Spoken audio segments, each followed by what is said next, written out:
This is the final word, T20 World Cup Daily. That's T20 World Cup USA and Caribbean.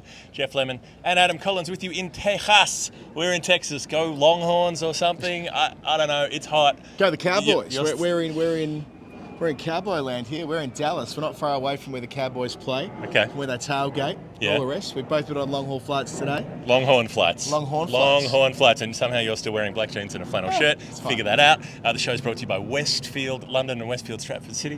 Why not? More extra, less ordinary. They are. It's okay. We're here. We're at the ground. This is Grand Prairie is the name of this ground, which is, prairies are not famous for being grand, I suppose, in the sense that you might normally understand the word, but maybe there is a grandness when you're out in the midst of the prairies watching the world roll on forever, but that's not what happens here because it's covered in strip malls and freeways and this particular large sporting complex that we're standing in where the World Cup will get started tomorrow. USA-Canada, the grudge match, the original grudge match ever since the Canadians knocked them off in a narrow one in 1844. Yeah, it's a boutique stadium. It's my first impression. I thought it might be a little bit bigger than this, but it's not going to hold many people. Maybe like a mini version of Bellerive, which is already quite small to begin with from an Australian perspective. The stand over there where the pavilion is kind of looks a little bit like the Ricky Ponting stand. But yeah, other than that, I think it's very pleasant. It's very warm. Yep. The grass is beautifully manicured. Mm-hmm. The boundaries don't look overly big. Wide expanses at either end of the ground. You'll see plenty of dingers being hit out of the ground, I'd have thought. Mm-hmm. Nicely set up. As you say, America towed up the Canadians 4-0 in a series where they played, I think it was in April, it's only last month, month before last now that we're in. It will be June by the time we get back here tomorrow. And now they're red hot, having knocked off Bangladesh twice in a couple of days. Yeah. It's USA supreme at the moment. And look, Canada earned their way through to this. It's their first global tournament since playing in the 50-over World Cup, which would have been, I think, in 2007, from memory. And the last time the USA played in a global tournament was the Champions Trophy of 2004, which has come up on our podcast from time to time. But where of course Australia bowled them out for about 60. Something like that, down at the Rose Bowl, I think it was. But yeah, they get direct entry because they're hosts, and I'm sure they'll make a great fist of it. That's I don't know what your first experiences were upon arriving today, but there were two American gents. They would have been, I guess, in their 60s, who were standing in front of me. They spotted the Pakistani team who are on my flight. They're like, that's that Cricket World Cup. Mm-hmm. They're playing India, and 2 billion people are going to watch it on TV. So, some of the messaging is seeped through. Yeah. And, if that's, I'm not sure if that's true. Are 2 billion people going to watch that game? I mean, probably that's the not. Kind of number that people like to say. It sounds probably good. not. It sounds good.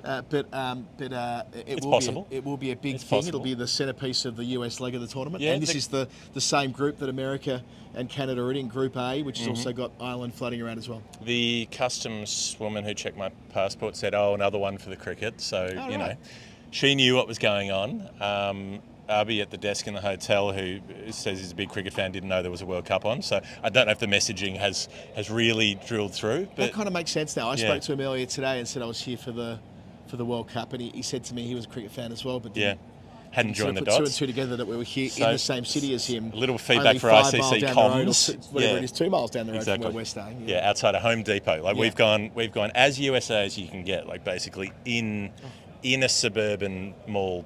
Car park is essentially where we're staying the night.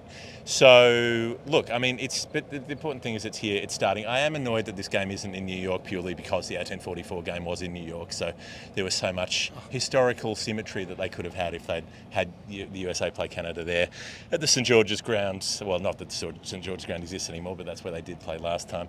So, but it is in Dallas. 20,000 people shut up at that game. 20,000 people. It was a multi-innings game as well, and by that I mean it wasn't a one day. Canada all out 82.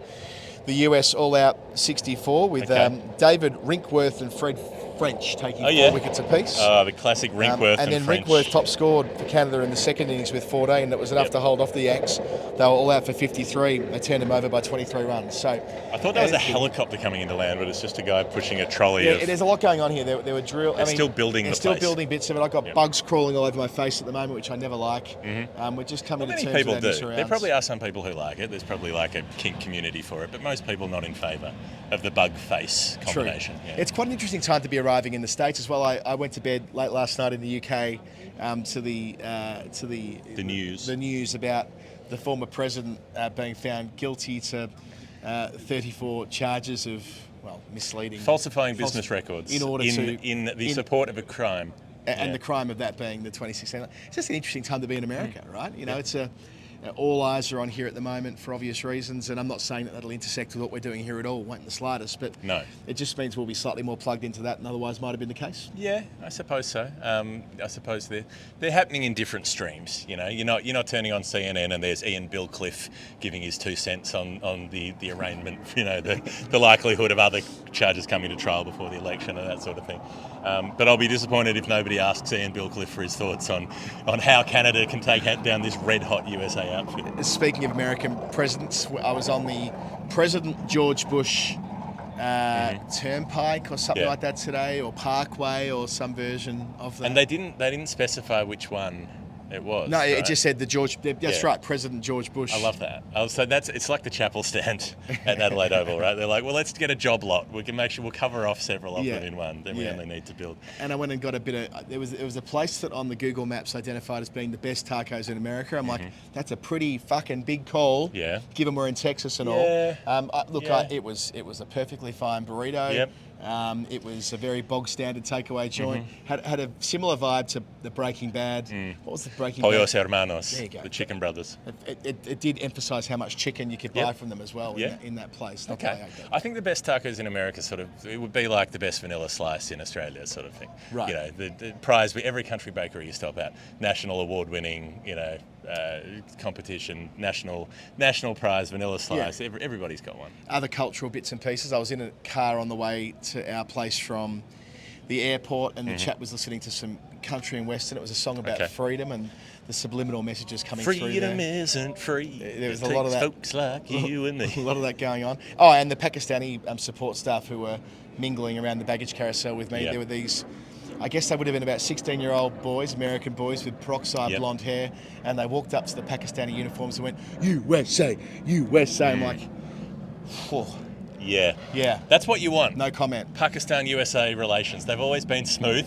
There have been very few hiccups. There's been nothing over the last 20 to 25 years that's been problematic. So, it's good to just introduce a little bit of grit into the oyster there. It's also significant that the USA are hosting a global tournament, given their fraught history administratively and the number of times they've been suspended and otherwise by the ICC. They're getting this opportunity. The bad boys of associate cricket. And look, we've seen all of the photographs coming in from the New York Stadium. We'll be there in a couple of days' time. There's 4 games here in Dallas. We're only doing the first one. We're travelling to New York the day after tomorrow, so we'll make it for the first games there. But I suppose there are some higher expectations on the States, given that it is an unusual place to be hosting a global cricket tournament, whereas the Windies have got form doing this. They, of course, hosted the 2007 Men's 50 Over World Cup, the 2018 Women's T20 World Cup.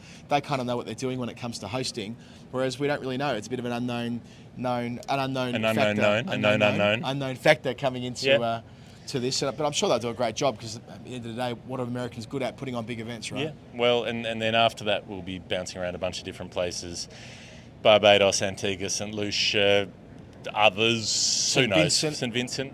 Guyana's got a game Guyana's or two. got a semi-final, which is going to be logistically interesting, because trying to get the teams out of there to the final in time. Oh, right. Because that's only a couple of days beforehand. But yeah, we'll be making dailies. How are we going to make the show? Let's go behind the curtain here. So we're going to do, most of the time our dailies will come out after the middle of the day game, just for logistical reasons. It's easier for us to capture the games that go late the night before, but there'll be some exceptions made when there are blockbuster group games. There aren't that many blockbuster group games. When they do happen upon us, we will give them the full final word treatment. And depending if Adam and I are in the same place or not. And that's the other thing. If we're at a game, we'll try to do one from that game. Yeah, and the other side of it is that we've got a whole series of co-hosts, names you'll know and love from having been with us before. We've got Matt Roller, Ben Jones, Cam Ponsonby, Daniel Norcross, Bharat Sundaresan. There'll be others, but those 5 have already plugged in for a number of shows when Jeff and I can't be in the same place. I'm just doing the Dallas bit, the New York bit, then Jeff's going on and doing some stuff through the Caribbean thereafter. So, yeah, that's how we'll do business. I think it works out to be 40 daily shows in 29 days. 40 shows in 4 nights. Yeah. That's the final word way.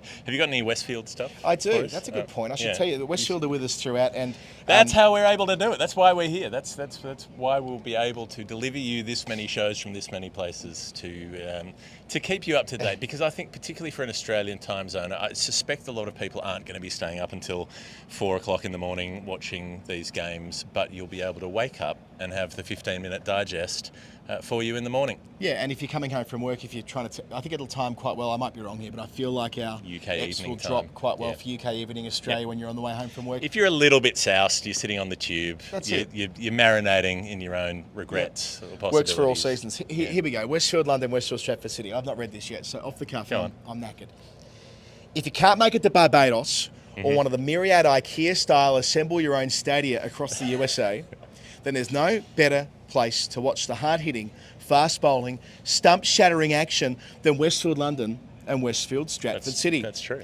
You can catch all the action from the T20 World Cup and Euro 2024, which is happening not quite alongside, but in quick succession. Double bubble sport thing.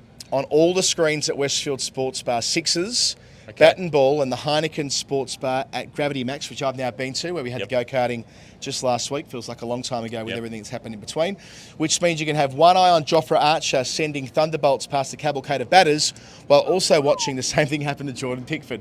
Very, very, very good, Sheehan. Westfield London and Westfield Stratford City, the presidents of the immortals of shopping centres. Who was the president of the award? That came up on the show. It did recently. Oh, it was a newspaper report from 1956 about Jim Laker. When he took 19 in a match, he joined he was the president of the Immortals of Cricket. There we go. I don't know how the election thing works. Yeah. 34 charges have been upheld against Jim Laker after he refused to concede his second term. Presidency of the United States of America. That might be what we call this podcast. We will see. All right. Let's leave it there though, because let's be clear. We both need to not be at a cricket ground right now. We'll be at one every other day though. You can follow it all. Thanks to Westwood London, Westfield Stratford City, and by the way, we hit our 30 grand target for the fundraising thing, which was pretty cool last night. Lord's Taverners, the marathon runners. Great news to get when we got on the plane that we got the 30k. So again, thank you to everybody who made that possible, and we'll see you at the cricket tomorrow for the United States of America up against Canada. Ta-da! Ursus Arctos, I'm looking at you.